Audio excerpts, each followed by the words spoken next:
Mag-i-steam tayo ngayon ng isda. And then, ito yung aking ilalagay. Ginger, ito yung malalaking sili, tsaka ito, kamatis at spring onions. Ayan.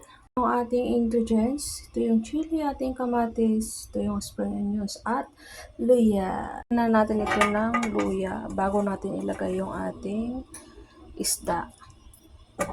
Ayan, nailagay na yung ating mga, ayan, yung sibuyas.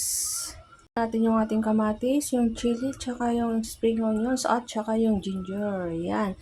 Pakuloyin muna natin itong tubig bago natin ito ilalagay. After 5 minutes, saka natin ilalagay yung ating seasoning. Gagamitin kong seasoning, ilalagay ko yung sesame oil. Bali, pag ilalagay ko ito sa may, ayan, sa may, bowl. And then, yan, gagawa ako. After kasi ng 5 minutes, saka ako ito ilalagay doon sa may isda.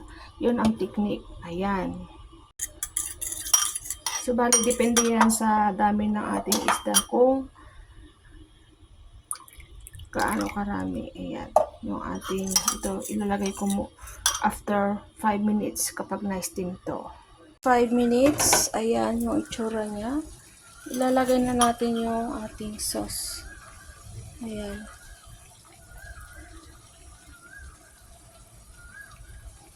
Ayan siya.